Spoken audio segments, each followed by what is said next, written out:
The Destiny 2 beta is finally here, and this gives us a look at the game across all console platforms. Well, PS4, Xbox One and PS4 Pro at least. We've already covered the PlayStation 4 Pro specific upgrades in another video, so here I'll be looking at how well the base PS4 and Xbox One versions compare. Okay, so with the original Destiny, Bungie targeted an identical level of graphical quality across both consoles, ranging from resolution to the way the visual effects were deployed. And looking at Destiny 2, that's very much the impression I get here as well.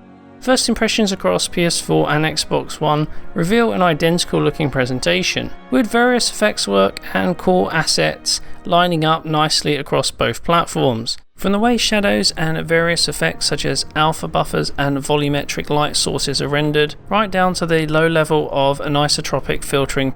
Essentially the presentation does look basically the same across both platforms. Well, for the most part anyway. One area where this doesn't quite ring true is with regards to resolution. On PlayStation 4 we're looking at a native 1080p, whereas on Xbox One a dynamic frame buffer is in place, with metrics ranging from 1344 up to the full 1920 by 1080. Now with all the post-processing elements going on, this isn't necessarily something that's going to be obvious to spot during gameplay, but there may be moments where the image appears slightly softer on Xbox One compared to PS4. That said, image quality holds up pretty well on both platforms.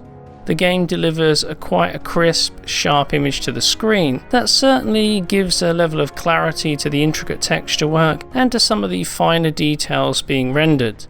That said, it's not quite a perfect presentation, and jangies are present across more intricate details of scenery, particularly subpixel elements such as fences, railings and sort of more complex industrial structures. This is particularly noticeable at the beginning of the game, but the good news is that it doesn't carry through over to all parts of the environment, so more organic terrain tends to look smoother and more natural.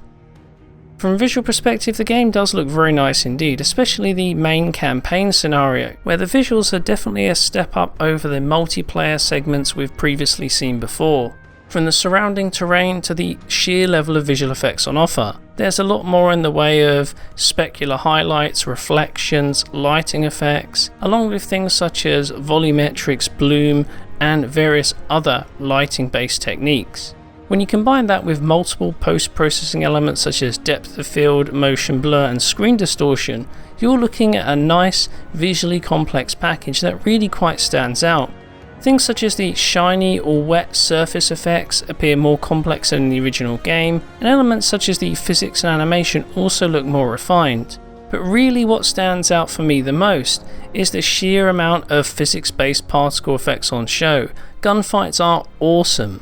Exploding particles fill the screen along with tons of light sources, and this creates really intense dynamic firefights. Despite there being so much going on, performance still holds up very well across both consoles. Now we'll kick off with PlayStation 4 first, and impressively, Bungie manages to hit a solid 30 FPS for the majority of the time. Even when there's a lot happening on screen, frame rates are rarely impacted, and as a result the large scale firefights often look and feel very good to play.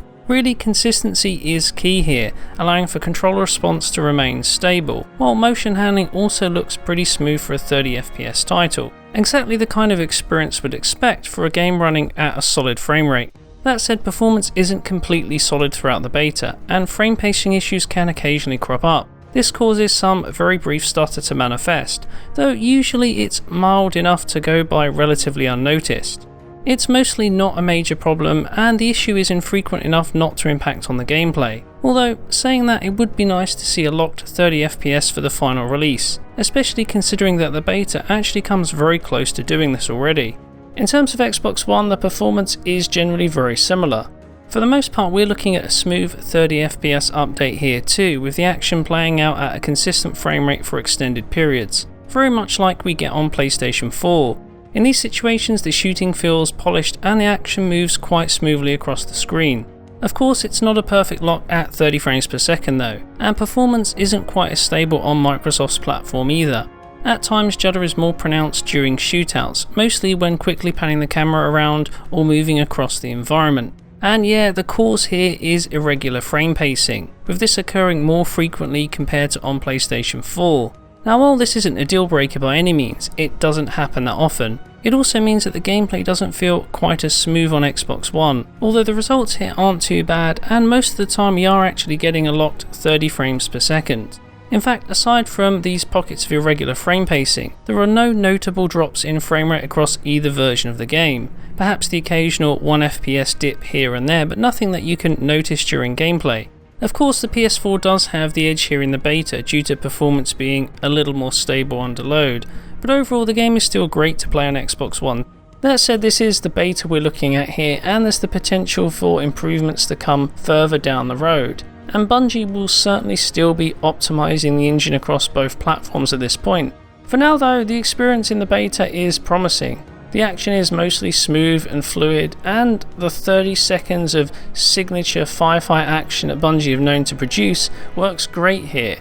In that respect, there's no real surprise there. What will be more interesting though is to see how well the PC version holds up. The consoles run at 30 FPS and deliver mostly smooth performance, but at the same time games that run at 30 frames per second aren't always quite as responsive as they should be.